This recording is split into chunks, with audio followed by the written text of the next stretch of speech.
On the morning of my wedding, I stand in front of a cloudy mirror in a dress that doesn't feel like silk, it feels like chains. My father won't quite meet my eyes as he adjusts my veil, and every careful touch reminds me that he sold my future to Marek Holville to pay off debts he couldn't bear himself. Outside, the village is laughing, drinking, celebrating the union that will bind me to a man who broke my sister before she died. Inside, there is no air in this room, only the sound of my own heartbeat begging me to run. The first tremor comes through the floorboards. Then I hear it. Heavy wheels, the snort of powerful horses, the murmur of a crowd going abruptly quiet. I move to the window and see them black wagons carved with silver wolf sigils, banners like torn pieces of night, riders whose eyes gleam with something not quite human.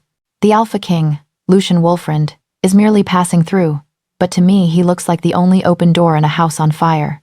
While the church bells ring my name, I strip off the gown, drag on plain clothes and a cloak, and slip down the back stairs. My feet know the way through alleys and mud to the last wagon in his convoy. When the guards turn their heads for a heartbeat, I lift the canvas flap and climb into the shadows. As the wagon lurches forward and my village shrinks into dust behind us, I know I've traded one predator for another, but this time, the danger is my choice. I wake to darkness and the suffocating smell of leather, fur, and something wilder I cannot name. My body is a symphony of pain, cramped legs, aching back, fingers gone numb from gripping my cloak too tightly for too long. For a disorienting heartbeat, I forget where I am, and then memory crashes back like cold water. The wedding dress abandoned on my bedroom floor, the church bells calling a bride who never came, the desperate sprint through village alleys to reach the last wagon in a convoy I had no right to board. How long have I been hiding here? Hours? A full day? Time loses meaning in the dark, measured only by the creak of wheels, the sway of the road, and the distant voices of men who speak in a language that sounds almost like words, but shifts into something closer to growls. My water skin is empty, my throat dust dry, and the small bundle of food I managed to grab sits like a stone in my stomach. Then the wagon stops. My breath catches. Outside, boots hit the ground heavy, deliberate, the footfalls of someone who moves with absolute certainty. Voices rise and fall, too muffled for me to make out words, but I hear the tone, command and instant obedience. My heart hammers so hard against my ribs, I am certain they can hear it. A frantic drumbeat that screams my location to anyone listening. The canvas at the wagon's rear tears open with a violent snap, and cold air floods in, sharp enough to steal what little breath I have left.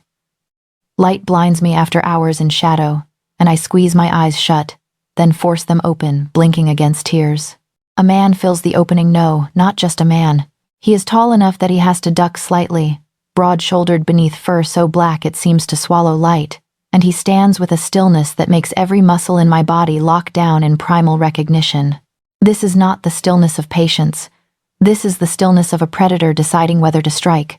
His eyes find me immediately, as if he knew exactly where I was hiding the entire time. They are dark and sharp, framed by braided hair and a beard that does nothing to soften the hard angles of his face. He does not look surprised. He looks calculating. Then he breathes in, one slow, deliberate pull of air, and something flickers across his expression. Recognition, maybe, or something sharper. When he speaks, his voice is low, controlled, but edged with something that makes my instincts scream danger. Come out. Not a request, a command. I do not move. I cannot move. Fear has turned my muscles to stone, my lungs to ice. I press myself harder into the corner between crates, as if I could disappear into shadow and wood if I just make myself small enough. His head tilts slightly, and the gesture is so unnervingly wolf-like that my skin goes cold. I can smell your fear from here, he says, quieter now, but no less dangerous. You have 3 seconds to show yourself before I drag you out, and I promise you will not enjoy my methods. Smell my fear. The words land like a fist to the chest, confirming what I already suspected.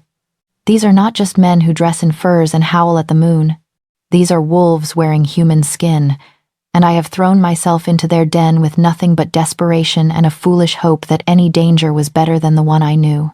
My hands shake as I push aside the fur I buried myself under. I crawl forward on trembling limbs, my cloak catching on the rough wood, my braids falling forward over my shoulders. When I emerge into the light, I keep my head down, unable to meet that piercing gaze. Look at me. The command is sharper this time, impatient. I force my eyes up. His face is all hard lines and contained violence. But there is something else there too.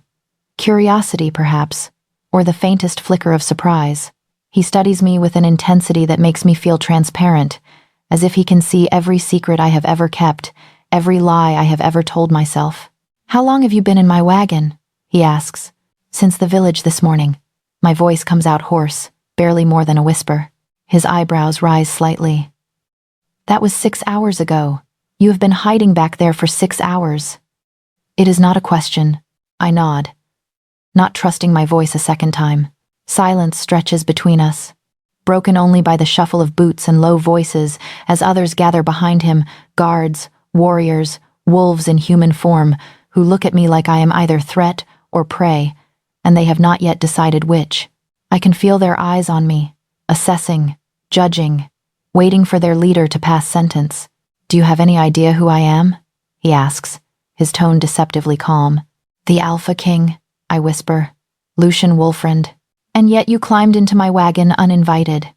He leans against the frame, arms crossing over his chest in a posture that looks casual but radiates coiled power.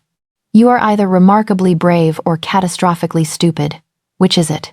The question cracks something open inside me, some last reserve of strength I did not know I still carried. I lift my chin, meeting his gaze with what little courage I have left. "Desperate," I say, and I hate how my voice breaks on the word. I was desperate. Something shifts in his expression, so subtle I almost miss it, a slight softening around his eyes, a fractional relaxation in his shoulders. Desperate enough to hide among predators who could tear you apart before you had time to scream? I swallow hard, my throat tight with unshed tears and terror, and the reckless, wild relief of someone who has already burned every bridge behind her. The predator I was running from wore a human face and had a marriage license. I say. Your kind of danger seemed preferable. For a long moment, he simply looks at me, and I cannot read what passes behind those dark, dangerous eyes. Then, slowly, the corner of his mouth curves into something that might be a smile if it were not so cold. Did it now? He turns his head slightly, addressing someone outside my view. We camp here for the night. No one approaches this wagon without my direct permission. He looks back at me, and this time there is no mistaking the weight of his attention. You and I are going to have a very long conversation about what happens to stowaways in my territory, Little Omega, he says. And by the end of it, you will wish you had taken your chances with the wedding. The canvas flap falls closed behind him, sealing me back into dimness. But this time I am not alone. Lucian fills the small space with his presence, not just his size, though he is broad enough that his shoulders nearly brush the wagon's sides, but something else, something that presses against my skin like static before a storm. He settles onto one of the crates with an easy grace that belies his bulk, and suddenly the wagon feels impossibly intimate. What is your name? His voice is quieter now, stripped of the command that made my bones shake moments ago. Adina Veilhart. He nods once, as if filing the information away in some mental ledger. Well, Adina Veilhart, you have made an interesting choice today. He leans back slightly, studying me with those unnerving eyes that seem to catch and hold every scrap of light. Now convince me why I should not put you out of this wagon and let the wilderness decide your fate. My throat goes dry. Outside, I can hear his people moving, setting up camp, I think, based on the sounds of tents being raised and fires crackling to life. The temperature has dropped noticeably since we left my village, and I know without asking that I would not survive a single night alone out there. I can work, I say, hating how small my voice sounds. I am not useless. Work, he repeats the word like he is testing its weight. What exactly can you do? I force myself to think past the fear, to catalog the skills my mother drilled into me during years of preparing me to be the perfect wife. I can cook, adequately. I know herbs my mother taught me which ones treat fever, infection, pain. I have helped set broken bones and stitch wounds. I swallow hard. I can read and write, keep records, mend clothing. I am not strong, but I am not helpless either. Something flickers across his face, Interest, maybe, or calculation. Herbs and healing, he murmurs. That is more useful than you know. My warriors are constantly injured and notoriously bad at caring for themselves. He stands abruptly, moving to one of the trunks stacked against the wagon's side. When did you last eat? The question catches me off guard. Yesterday morning. He goes very still for a heartbeat, then pulls out wrapped parcels, dried meat, hard bread, something that might be cheese. When he hands them to me, his fingers brush mine, and I flinch at the contact, at the heat of his skin. Eat, he says, his tone leaving no room for argument. And while you do, tell me about this man you were meant to marry. My stomach clenches, but I force myself to take a bite of the bread. It is coarse and plain, but after a day of hunger it tastes better than anything I remember. Marek Holville. He is... I have to stop, have to breathe through the tightness in my chest. My father owed him money, a great deal of money, and Marek decided I was acceptable payment. How much money? Lucian asks, watching me too closely. Does it matter? Everything matters. How much? Enough. The word comes out bitter. Enough that my father signed my life away without asking if I wanted to be sold. Lucian's jaw tightens, and for a moment something dark and dangerous crosses his face.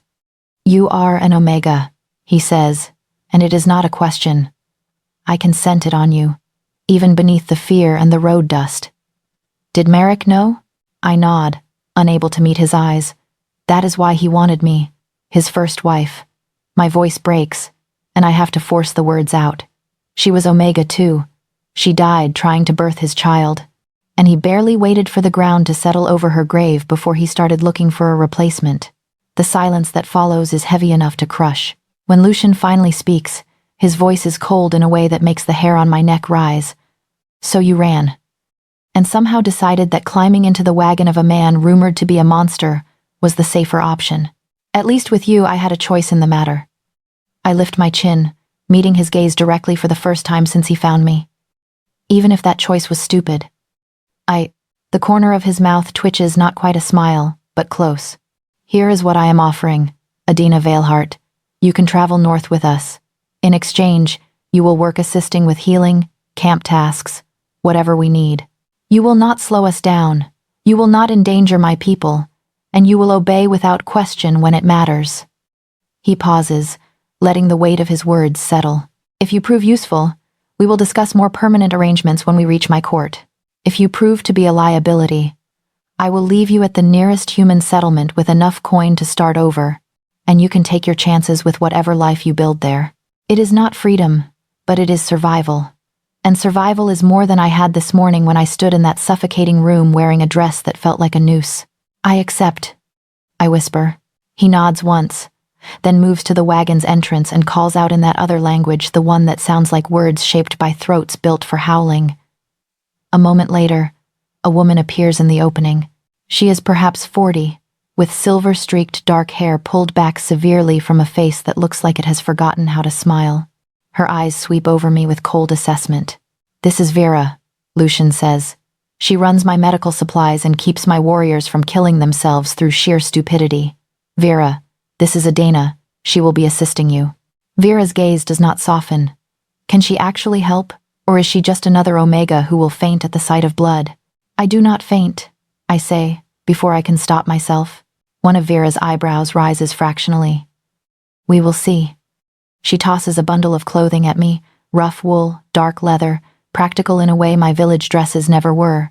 Change into these. We move at dawn, and you will need to be ready to work immediately once we make camp tomorrow night. 2 of the guards have wounds that need tending, and I do not have patience for tears or delicate sensibilities. Lucian watches this exchange with something that might be amusement, then turns to leave. At the entrance, he pauses and looks back at me. One more thing, Adina. You made a choice today. A reckless, desperate choice, but a choice nonetheless. Do not make me regret honoring it. Then he is gone, and I am left alone with Vera, who eyes me like I am a puzzle she has not yet decided is worth solving. Well, she says sharply, change, and then get some sleep. Tomorrow you start earning your place, and I do not grade on sympathy. As I strip off my travel-stained village clothes and pull on the rough wool and leather that mark me as something new, no longer a bride, not quite a wolf, but something in between. I realize that for the first time in my life, I am not being dressed for someone else's benefit. These clothes are meant to keep me alive, to make me useful, to help me survive in a world I barely understand. When I finally lie down on the bedroll Vera provided, exhaustion crashes over me like a wave. Outside, wolves howl in the darkness, calling to each other across distances I cannot fathom. The sound should terrify me. Instead, wrapped in wool that smells of smoke and pine and freedom, I close my eyes and let it lull me toward sleep. By the third day on the road, I know every squeak of the supply wagon by heart. The boards complain differently over mud than over stone, and I can tell when we're climbing by the way the crates shift against each other, nudging my back like restless animals. I spend most of the daylight wedged between barrels of dried goods and bundles of bandages, my world reduced to canvas, wood, and the narrow strip of sky I glimpse when the flap lifts. Vera's voice is my main anchor. Water, she'll bark, and I pass skins from the crate by my feet. Bandages. And I dig through neatly rolled linen until I find the right size. Other times she sends me out of the wagon entirely, shoving a basket or leather satchel into my hands. Take this to the South Fire. Tell them it's from me, and if they waste any of it, I'll use their hides as bandages next time. The first time I climb down in front of the warriors, every conversation falters. Men with half-braided hair and leather armor look up at me like I've wandered onto the wrong stage. I feel eyes on my braids, on my cloak, on the way I hesitate before taking a step closer to their fire. My palms sweat around the basket handle. Vera sent salve and clean wraps, I say, forcing the words out. For the one with the shoulder wound. One of them, a broad-shouldered man with a scar down his jaw, snorts. The little Omega speaks. But he takes the basket from me carefully, like he knows better than to waste whatever Vera has prepared. They test me differently after that. When I pass from one fire to the next with water or supplies, comments trail after me like smoke. Careful, human. The pot bites. Bet she lasts 2 days before she begs to go home. 2? You're generous. I tell myself not to flinch, not to react. Omegas in my village were taught that attention is dangerous, that it's safer to be invisible. Out here, invisibility feels like another kind of death, so I keep walking. I deliver. I listen. I memorize their faces and names when I can catch them. Finn with the easy grin, Garrett with the permanently irritated scowl, Jarro, who never speaks but always watches. At night, when camp settles into a low murmur of voices and crackling fire, Vera pulls me into the circle of lamplight in her corner of the wagon and quizzes me on herbs from small cloth bags. What do you use for fever? I answer, and if I falter, she makes me repeat it until I don't. What about infection from a dirty blade? Burns? By the end of each lesson, my head throbs, but there's a fierce little spark in my chest that wasn't there before. No one back home ever thought my knowledge of plants was anything more than a housewife's hobby. Here, Vera looks almost pleased when I get it right. The first real test comes on a gray afternoon when the air tastes like rain and tension. We've stopped just off the road, wagons pulled into a loose circle while scouts report in low voices. I'm in the supply wagon, sorting through rolls of linen, when I hear shouting sharp, urgent, too different from the usual bickering to ignore. Stay put, Vera orders, ducking out before I can ask questions. I last maybe 30 heartbeats before the sounds drag me after her. I jump down from the wagon, feet hitting cold earth, and follow the current of movement toward one of the fires. The smell hits me first. Blood, hot and metallic, heavy enough to make my stomach twist. A warrior is on the ground, propped against a log, his leather split open at the side. Blood soaks his shirt, dark and spreading. Finn kneels beside him, hands pressed over the wound, jaw clenched. Ambush on the ridge, someone says. Scouts flushed out a band of raiders. We chased them off, but one got close enough. Vera shoves past the ring of bodies and drops to her knees. Off, she snaps at Finn. Let me see. He moves his hands. Blood wells up instantly. I don't think. I move. Bandages, I say, already turning. And boiling water. I point at the nearest man. Start a pot now. We need it clean, not river cold. He blinks at me, surprised that I'm giving orders, but Vera just jerks her chin. You heard her. I run back to the wagon, hands suddenly sure even though my heart is trying to pound its way out of my chest. The rolls of linen are where I left them. I grab 2, snatch up a jar of the strong-smelling salve Vera favors, and sprint back, skirts tangling around my boots. The wounded man is pale, sweat beading at his hairline. His breath comes in harsh pulls. "You're the little stowaway," he grits out as I drop to my knees beside Vera. "I'm the one trying to keep your insides where they belong," I say, surprised at my own sharpness. Vera slices away the rest of his shirt with a small knife. The gash along his ribs is ugly deep, jagged, edges already swelling. The sight should make me dizzy. Instead, something in me settles. My hands stop shaking. "Here," Vera says.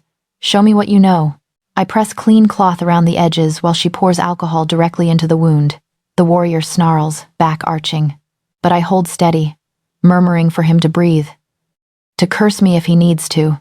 Just don't move. When the bleeding slows, Vera hands me the needle and thread. "Can you stitch?" "Yes." The world narrows to skin and steel. I've sewn hems and torn sleeves my whole life. Flesh isn't so different if you don't think about it. In, pull, tie. Keep the edges close, neat, tight enough to hold, loose enough not to strangle. The man's growls rumble through me, but my hands stay steady. "You're doing fine," Vera says quietly. "Just for me. Don't rush." By the time the water boils, the last stitch is in place. I help clean the surrounding skin, smear salve over the closed wound, and wrap fresh bandages around his side. When we're done, he's breathing easier, color slowly seeping back into his face. Finn exhales a long breath I didn't realize he was holding. "Not bad, Omega," he says. "Thought you'd faint."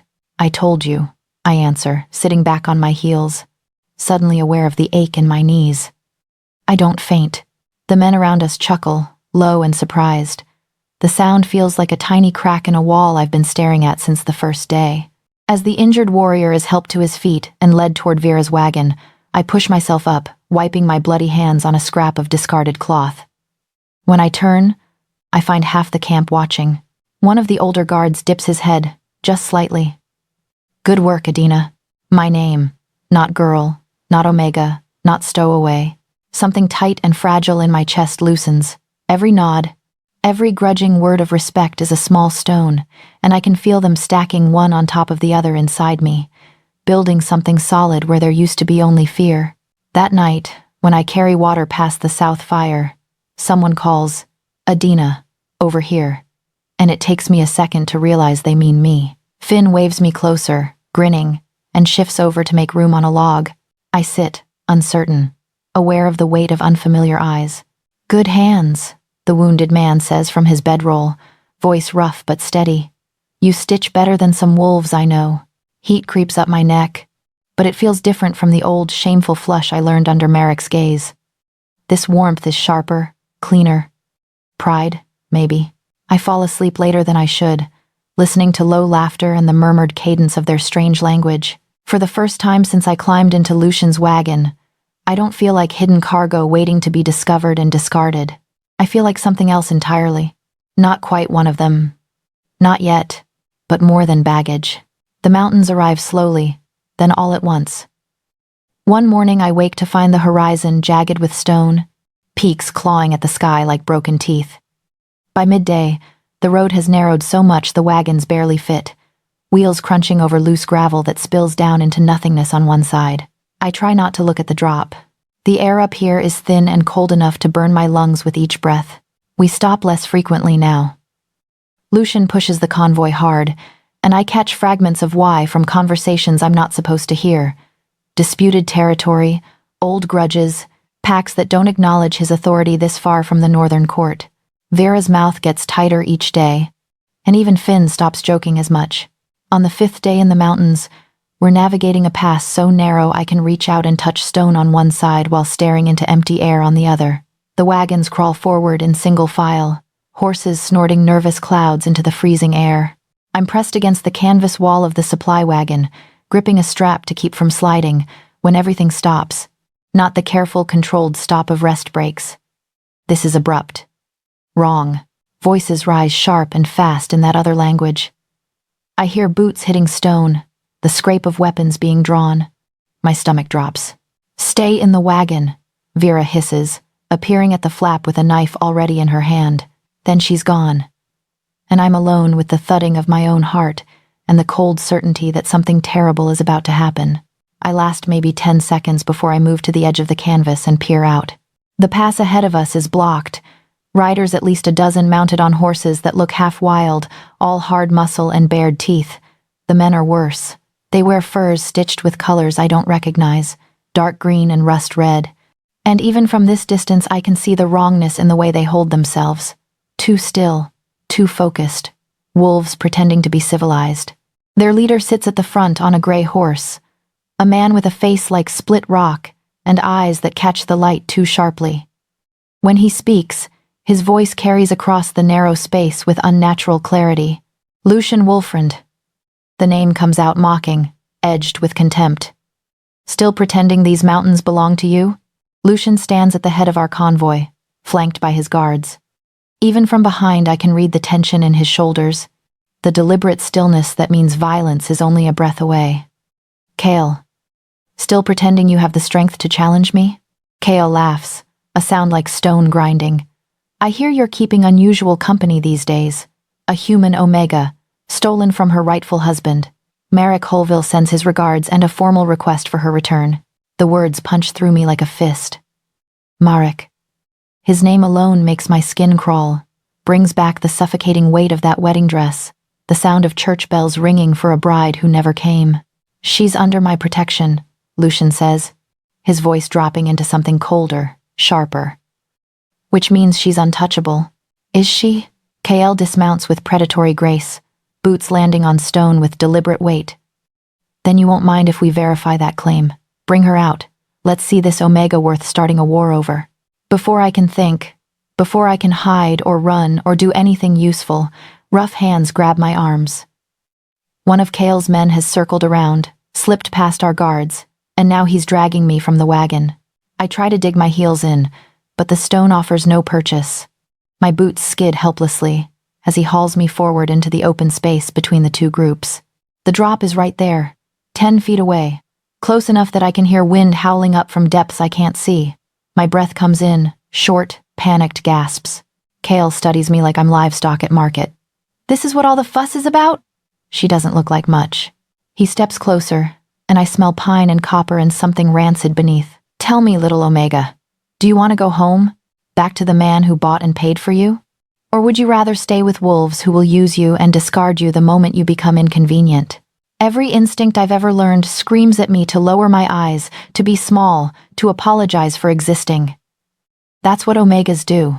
That's what kept me alive in my village, in my father's house, under Marek's calculating stare. But I remember the dress I tore off and left crumpled on my bedroom floor. I remember climbing into Lucian's wagon with shaking hands and a heart full of desperate courage. I remember stitching a warrior's wound while his blood soaked my knees, and the way Finn called me by name instead of girl. I lift my chin. My voice shakes, but it comes out clear enough to carry. I won't go back to him. I would rather die in these mountains than marry Marek Holville.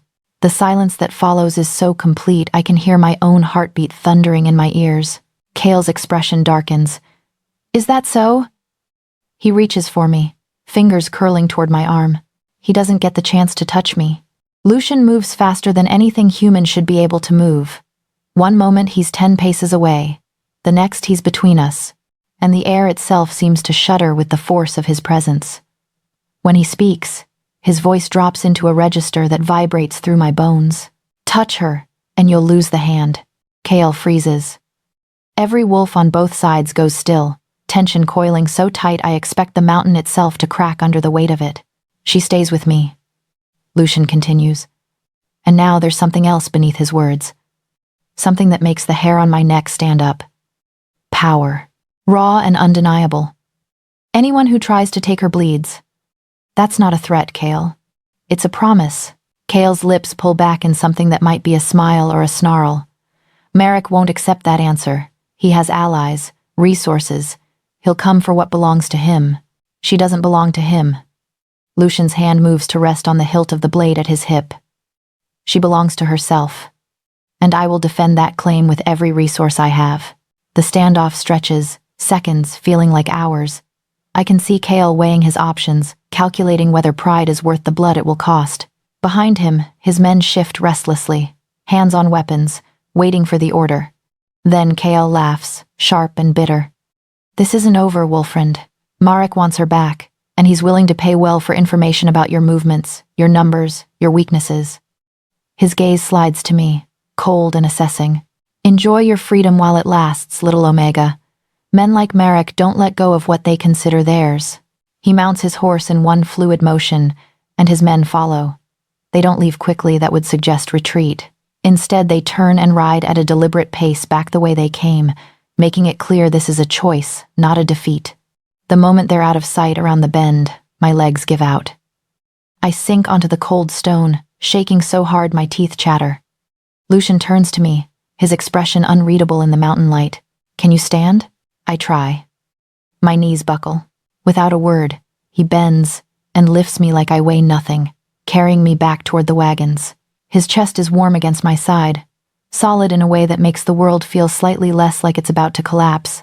That was either the bravest or most foolish thing I've ever seen, he says quietly, just for me. You said something similar when you found me in your wagon.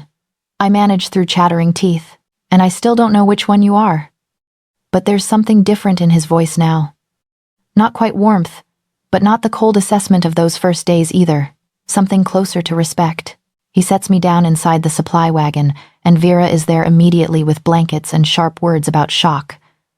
But before he leaves, Lucian pauses at the entrance and looks back at me. You stood your ground, he says. That matters. Then he's gone, barking orders to get the convoy moving, and I'm left wrapped in wool and trembling, replaying the moment I lifted my chin and spoke my own truth to a man who would have dragged me back to a life I'd rather die than live. The mountains feel colder after that, but inside my chest, something burns warm and fierce and entirely new. The summons comes after dark, delivered by Finn with an expression that's half sympathy, half warning. The king wants to see you, his tent, now. My stomach drops. I've spent the hours since the standoff wrapped in blankets, replaying every moment, every word, the way Kale's hand reached for me, the way Lucian moved like lightning given form, the way my own voice sounded when I said I wouldn't go back. Vera looks up from the salve she's mixing, her face unreadable. Don't keep him waiting. I force myself to stand, legs still unsteady, and follow Finn through the maze of fires and canvas. The camp feels different tonight, tighter, more watchful. Guards patrol the perimeter in pairs, and conversations die as I pass. Everyone knows what happened in the pass. Everyone is waiting to see what comes next. Lucian's tent is larger than the others, positioned at the camp's center like a heart. Finn pulls back the flap and jerks his chin for me to enter, then disappears, leaving me alone at the threshold. Come in, Adina. His voice comes from inside, low and controlled. I step through. The interior is warmer than I expected, a brazier glowing in the corner, casting moving shadows across canvas walls. Maps are spread across a low table, marked with symbols I don't understand. Weapons hang from posts, blades, axes, things meant for close, brutal work. And at the center of it all stands Lucian, still wearing his travel-stained leather and fur, but somehow filling the space with more than just his physical presence. He doesn't look at me immediately. Instead, he pours something from a flask into 2 cups, the liquid dark as blood in the firelight. Sit. There's a stool near the brazier. I sink onto it, glad for something solid beneath me. He finally turns, holding out one of the cups. Drink. It'll help with the shaking. I take it with both hands to keep from spilling. The first sip burns all the way down some kind of spirit, stronger than anything I've tasted before. But he's right. The warmth spreads through my chest, loosening the tight bands of fear that have been squeezing since Kale's man grabbed me.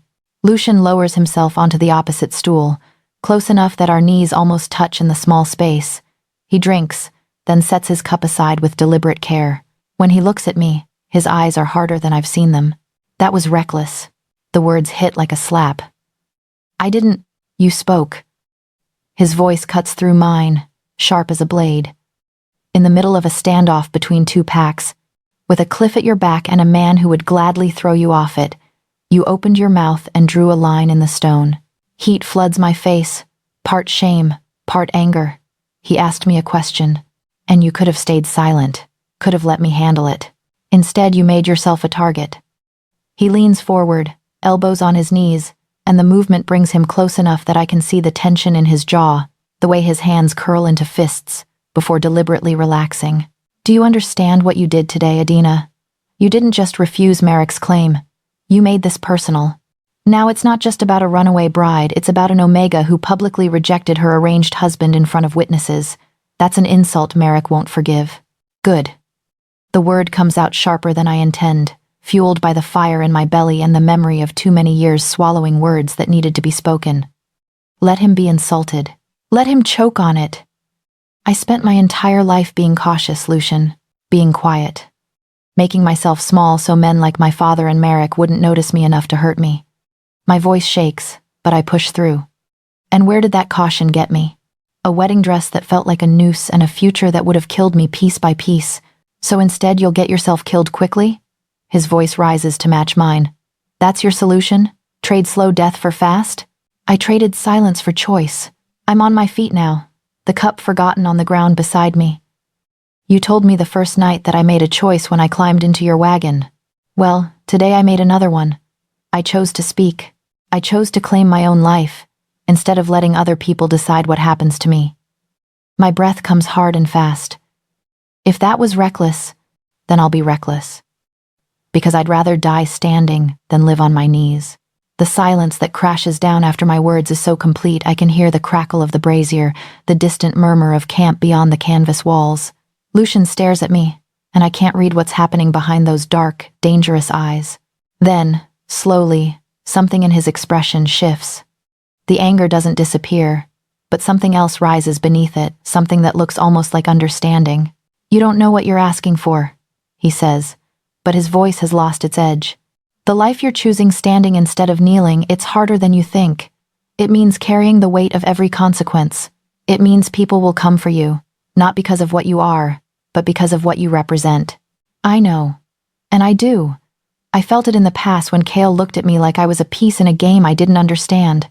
I've felt it every time one of the warriors watches me with speculation instead of dismissal. But I'd rather carry that weight than disappear.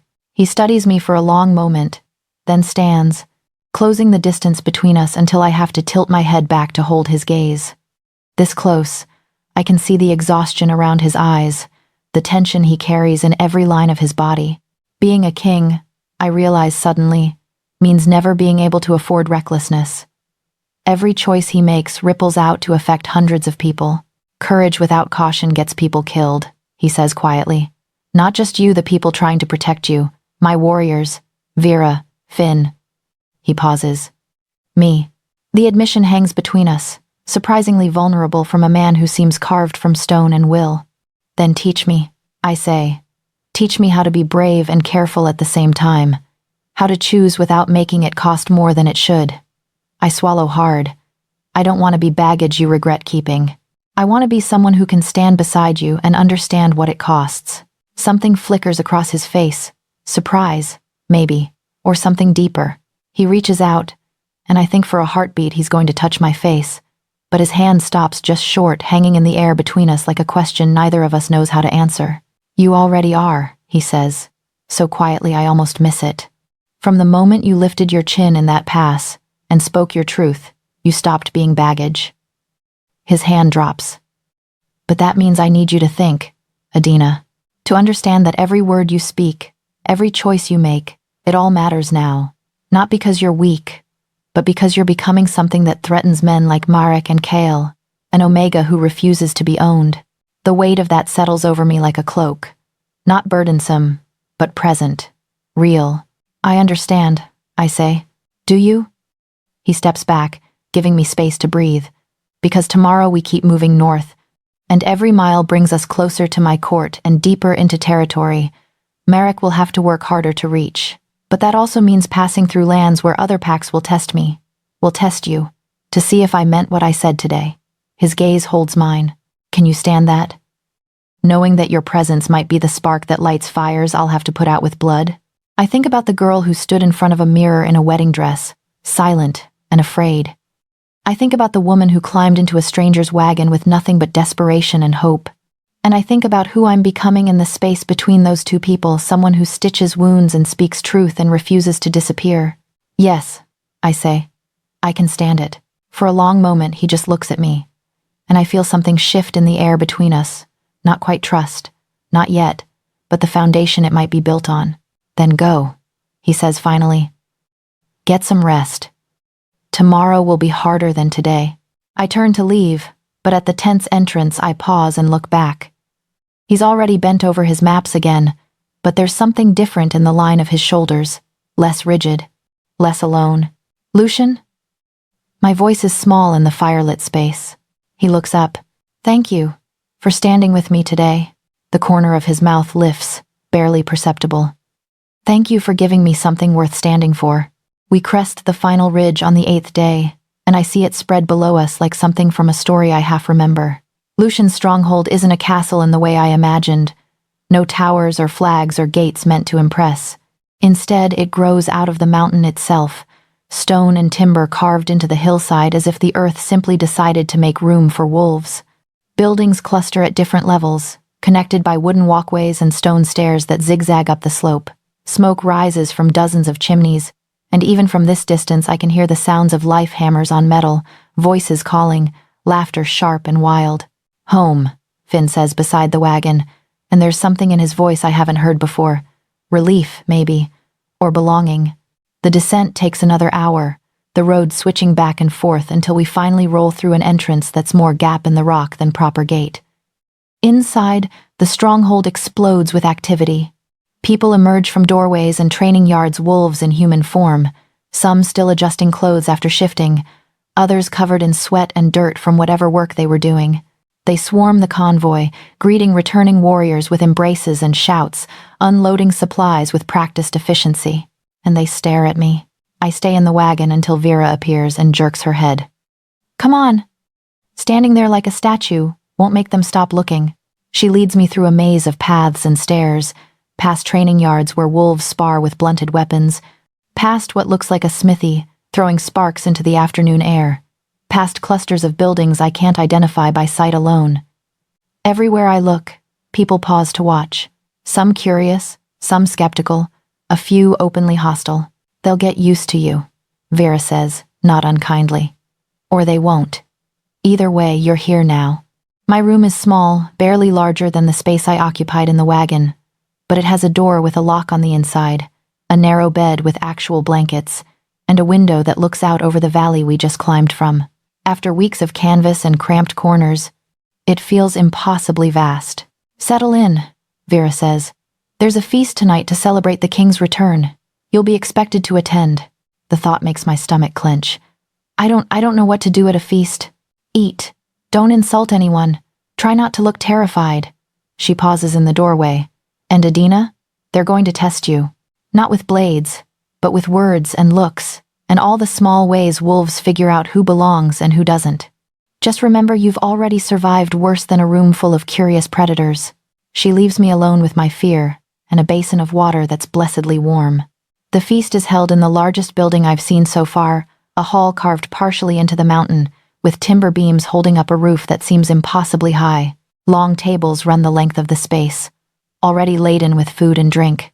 Torches burn in iron brackets along the walls, throwing dancing shadows across faces that turn toward me as I enter. I make myself walk forward instead of backward. Make myself keep my chin up, even though every instinct screams to make myself invisible. A woman with gray-shot hair and kind eyes gestures to a space at one of the lower tables, and I slide onto the bench gratefully, keeping my hands folded in my lap to hide their shaking. The hall fills quickly, bodies pressing close, voices rising in that strange language I still can't quite parse. Plates are passed, cups filled and refilled. The woman beside me offers bread without comment, and I take it, grateful for something to do with my hands. Then the noise cuts off like a blade through sound. Lucian enters through a door at the hall's far end, and every wolf in the room turns toward him. He's changed from his travel-stained clothes into something darker, simpler, but he wears authority like a second skin. When he moves to the raised table at the front, people don't just watch, they lean forward, attuned to him in a way that speaks to something deeper than political loyalty. He surveys the room, and when his gaze sweeps past me, my heart does something complicated in my chest, stumbles, races, forgets how beating is supposed to work. His eyes don't linger. but I feel the weight of that brief contact like a hand pressed to my sternum. "My people," he says, and his voice carries effortlessly across the space. We return from the Southern Territories with supplies, information, and one unexpected addition to our numbers. Every eye in the hall shifts to me. My face burns. Adena Veilhart travels under my protection. Lucian continues, his tone making it clear this is fact, not debate. She has proven herself useful on the road and will continue to assist Vera with healing work. Anyone who has questions about her presence can bring them to me directly. The implied threat in those last words is unmistakable. The hall remains silent for another heartbeat, then conversation resumes quieter now, more speculative. I force myself to eat, even though the food tastes like ash in my mouth. Around me, wolves talk and laugh and argue, their voices washing over me in waves I can't quite translate. Some glance my way with curiosity, others with thinly veiled distrust, a few with something that might be pity, as if I'm a doomed thing they're already mourning. Midway through the meal, a young woman across the table leans forward. She has copper hair and freckles scattered across her nose, and her smile doesn't quite reach her eyes. "So you're the Omega who hid in the king's wagon. It's not a question." I nod anyway. "Brave," she says. "Or stupid. I haven't decided which." "I get that a lot," I say, surprising myself. A few people nearby chuckle. The woman's smile turns fractionally more genuine. "I'm Sasha. I run the kitchens. If you can actually cook, like Vera says, I might have work for you beyond bandaging idiots who get stabbed in training. I can cook. We'll see." She turns back to her plate, but the conversation feels less like a test and more like a door cracked open. As the feast continues, I catch fragments of other conversations, talk of border disputes, supply shortages, someone's upcoming bonding ceremony, normal things, pack things, the kind of everyday concerns that have nothing to do with forced marriages or runaway brides. It makes the stronghold feel real, in a way the journey didn't. Like this isn't just a temporary shelter but a place where people actually live. Later, when plates are cleared and someone produces a drum, the hall transforms. Music starts rhythmic, primal, building slowly. Wolves begin to dance, if you can call it that. It's more like controlled chaos, bodies moving with the same fluid grace I've seen in their fighting. Some shift partially, letting claws or teeth show, blurring the line between human and animal. I stay at my table, watching, trying to understand the rules of this world I've stumbled into. Then Lucian is there, standing beside my bench, close enough that I can feel the heat radiating from him. "You survived your first feast," he says quietly, "just for me. Barely. That's all anyone asks." He pauses, and when I look up, his expression is softer than I've seen it in public. "Tomorrow, Vera will show you the infirmary and introduce you to the people you'll be working with. After that, you're free to explore the stronghold, learn the paths, figure out where you fit. And if I don't fit?" His gaze holds mine, steady and sure. "You will. You already do, you just don't see it yet." Before I can respond, someone calls his name from across the hall, pulling him back into the current of pack business and politics. But as he walks away, I realize something has shifted inside me. The terror is still there, sharp and real. But beneath it is something else. Not quite belonging. Not yet. But the beginning of belief that maybe, eventually, I could. I sit at the edge of the firelit hall, surrounded by wolves who are slowly becoming faces instead of threats, and for the first time since I tore off that wedding dress, I let myself imagine a future that doesn't end in running. The first week at the stronghold passes in a blur of names I struggle to remember and routines I'm slowly learning. Vera keeps me busy in the infirmary, a stone building that smells perpetually of herbs and blood, teaching me which plants grow in the northern climate and how to treat injuries I never encountered in my village. Frost burns, wounds from shifted claws that heal differently than normal cuts. A young wolf who dislocated his shoulder showing off during training. I'm grinding dried willow bark one morning when Finn bursts through the door, his usual grin absent. "Messenger at the gate," he says, breathless. From the south, bearing Marek Holville's seal. The pestle slips from my numb fingers, clattering against stone. Vera's expression hardens. "Go," she tells me. "Stay in your room until this is settled." But I can't move, can't do anything except stand there while my heart tries to hammer its way out of my chest. Marek. His name alone is enough to pull me back to that suffocating bedroom, the dress I couldn't breathe in, the future that would have killed me slowly. Adina. Vera's hand on my shoulder, firm and grounding. Go. Now. I force my legs to work, slipping out the back entrance and taking the long way to my room. But I can't stay there. Can't lock myself away while my fate is being decided by voices that aren't mine. So I find a shadowed alcove near the main hall where I can hear without being seen, and I press myself into the stone and wait. Lucian's voice carries through the partially open door, cold and controlled. State your message. A smoother voice responds, oiled, practiced, the voice of someone who makes his living with words instead of weapons. Lord Marek Holville sends greetings to the Alpha King and a formal petition for the return of his betrothed, one Adina Veilhart, who was unlawfully taken from her village on the day of their intended union. Unlawfully taken. Lucian repeats the words like he's testing their taste. Is that what he's calling it? The marriage contract was signed by her legal guardian. The debts were real. She is by law and custom his rightful bride. Papers rustle. Lord Holville is prepared to be reasonable. He understands that perhaps the young woman was confused, overwhelmed by the occasion. He's willing to forgive this incident if she's returned promptly and in good condition. The silence that follows feels like a blade drawn slowly from its sheath. Then voices erupt, pack members who've gathered to witness this, arguing over and around each other. This is exactly what I warned about. We can't just hand her over like cargo, but if it prevents conflict with the southern territories. Since when do we bow to human demands? It's not about bowing. It's about not starting a war over one runaway. One Omega. Someone else cuts in. A woman's voice I don't recognize.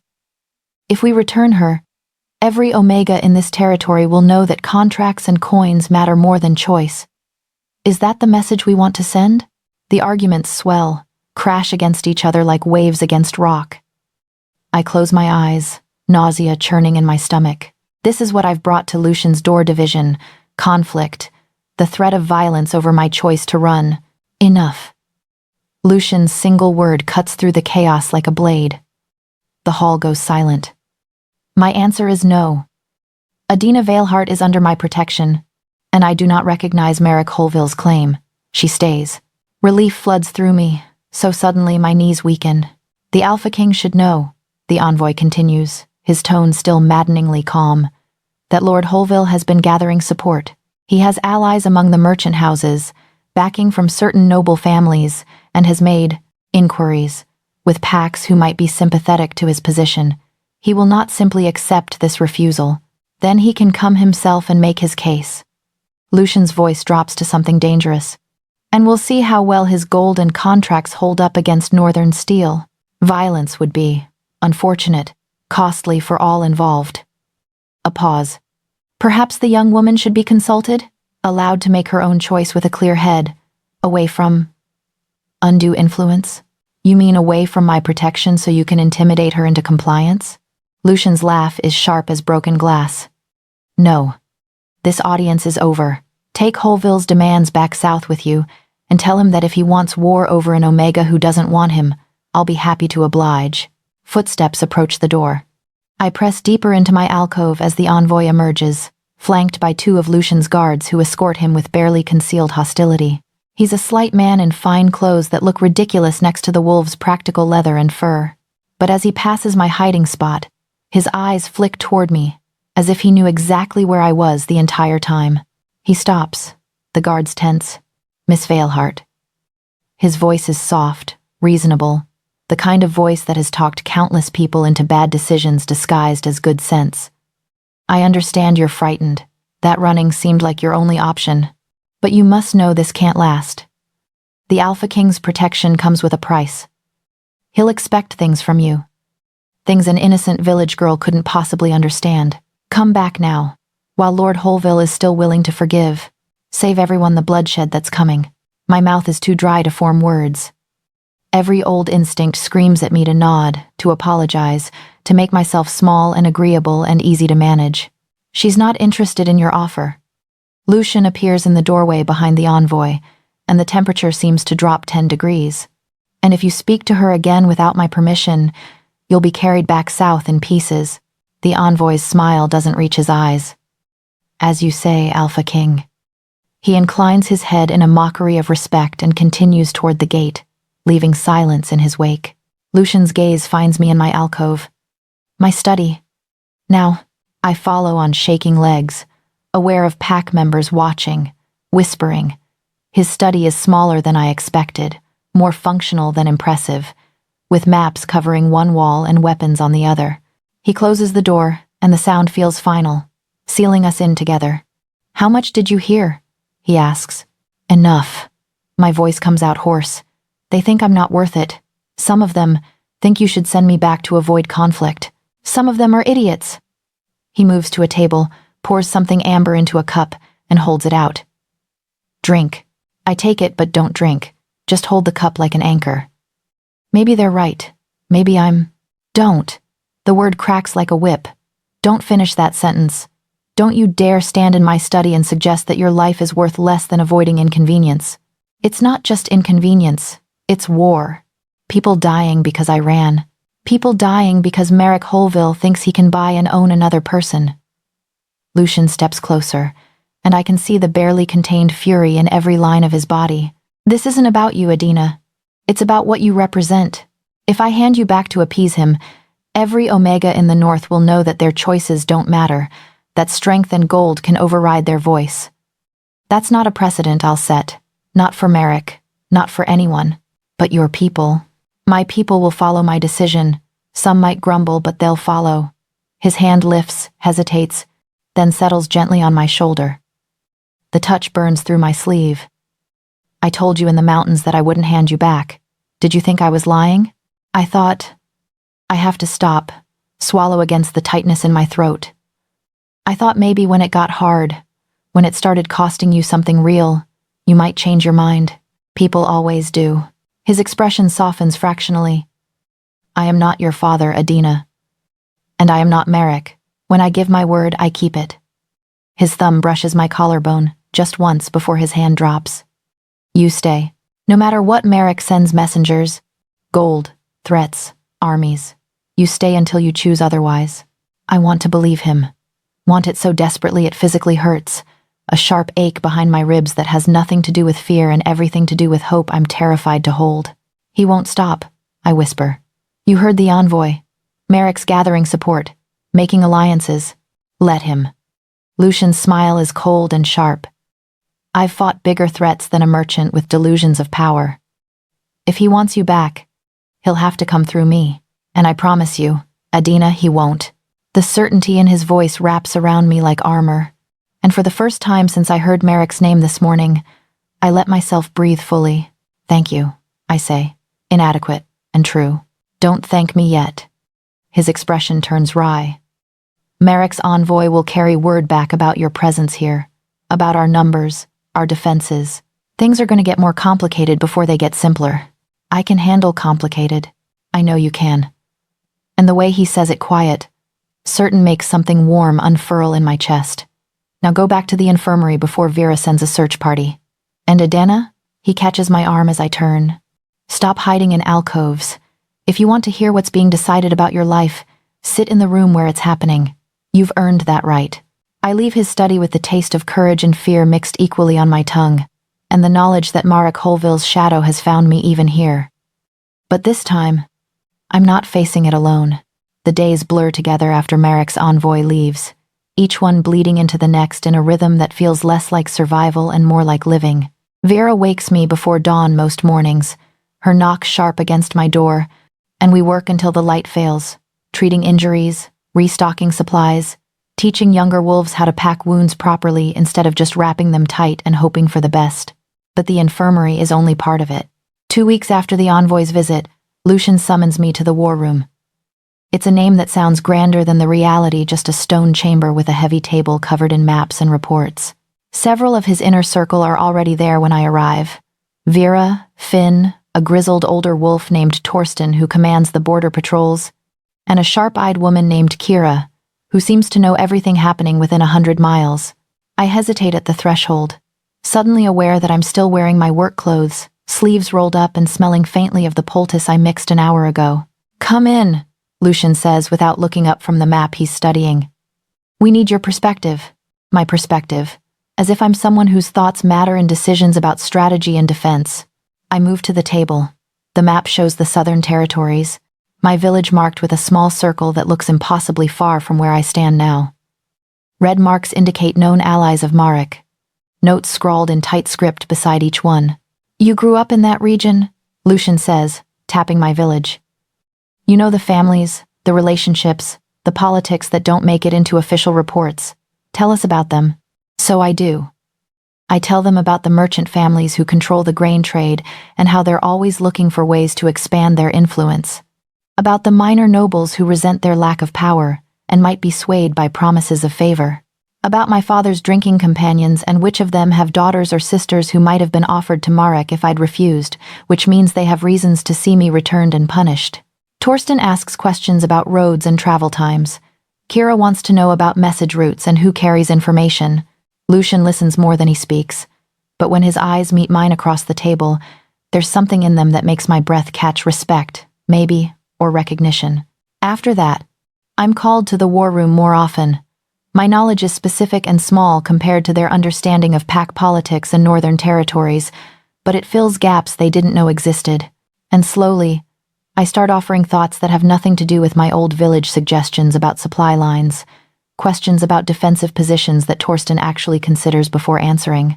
One evening, Sasha from the kitchens finds me in the infirmary. There's a girl, she says without preamble. Young Omega, maybe 15. She came in from one of the outer settlements with her family, and she won't stop shaking. Won't eat. I thought maybe you could talk to her. I find her in a corner of the dining hall, pressed against the wall like she's trying to disappear into stone. She has dark hair and eyes too wide for her thin face, and when I approach, she flinches. I sit down slowly, keeping distance between us. I'm Adina. She doesn't respond. I know what it feels like, I say quietly. When your body is screaming at you to run but there's nowhere to go. When being small and quiet seems like the only way to stay safe. Her eyes flick to me, wary. I used to think that too, I continue. That if I just made myself invisible enough, maybe the bad things wouldn't find me. It didn't work. What did? Her voice is barely a whisper. I stopped trying to disappear. Started trying to be loud instead, not with volume but with choices. With claiming space instead of apologizing for taking it up. I lean forward slightly. You're safe here. I know it doesn't feel like it yet, but you are. And you don't have to be small to be safe. She studies me for a long moment, then nods once. It's tiny, barely perceptible, but it's there. I stay with her while she eats, talking about nothing important, the way the stronghold looks in snow, how Vera terrifies everyone equally regardless of rank, the fact that Finn once tried to cook and nearly burned down the kitchen. By the time I leave, she's sitting up straighter, and Sasha gives me a nod that feels like approval. The young Omega isn't the last. Word spreads somehow that I'll listen, that I understand fears others dismiss. They come with questions about bonding rights, about what it means when an alpha seems too interested, about whether they have to accept attention they don't want. I don't have all the answers, but I have my own experience, and Vera's practical wisdom and Lucian's ironclad rule that choice matters more than tradition. The nights are different, harder, full of attention I don't have words for. Lucian and I end up alone more often than feels accidental late in the war room after everyone else has left. Both of us bent over maps by candlelight. In the training yard at dawn when I come to treat an injury and find him already there, moving through forms that are more dance than combat. Once, passing each other on a narrow walkway carved into the mountain, close enough that I feel the heat of him and smell pine and smoke and something distinctly wolf. You're adjusting well, he says one night. We're in his study, ostensibly reviewing supply requests, but the work finished an hour ago and neither of us has moved to leave. I'm trying. You're succeeding. He sets down the paper he's been pretending to read. The pack is noticing. The way you handled that young Omega last week, Sasha told me. Said you gave the girl hope she hadn't felt in months. Heat creeps up my neck. I just talked to her. You gave her what she needed most. He pauses, and when he speaks again, his voice is quieter. You're becoming exactly what I thought you might be. What's that? Someone who makes this place better by being in it. He stands, moves to the window that overlooks the valley. He stops, jaw tightening, and I can see him weighing words before speaking them. Someone I'm glad refused to stay hidden in that wagon. My heart does something complicated.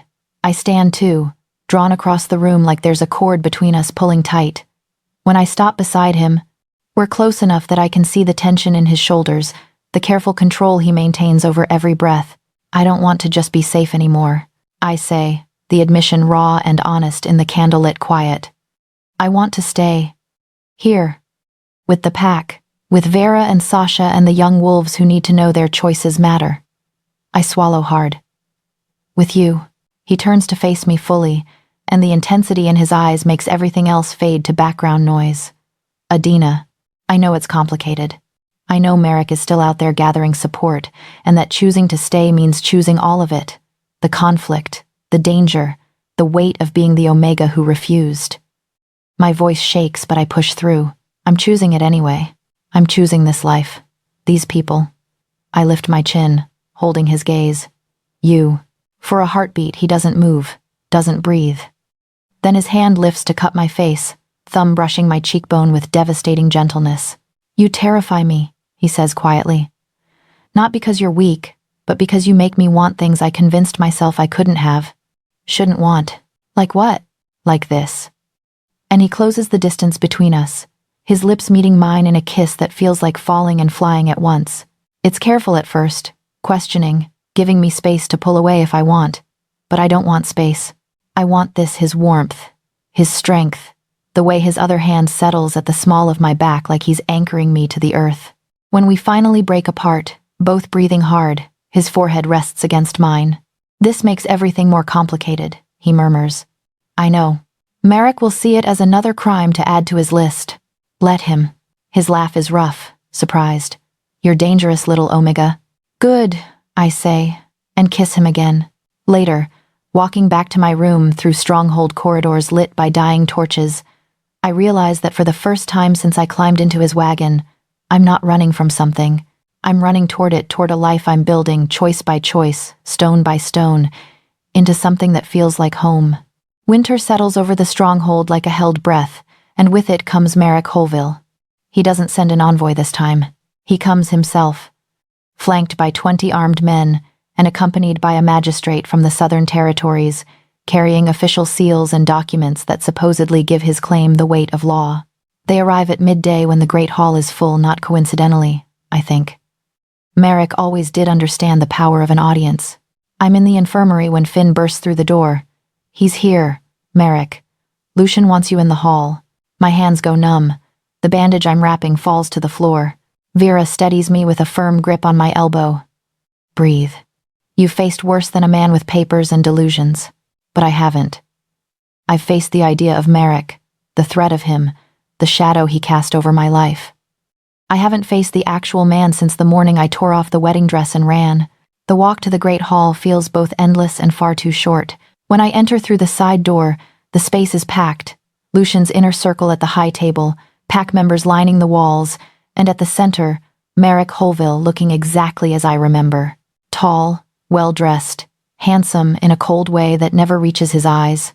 Those eyes find me immediately, and his mouth curves into something that might pass for a smile if you didn't look too close. Adina. He says my name like he owns it. I'm relieved to see you well. When you disappeared, I feared the worst. I can't make my voice work.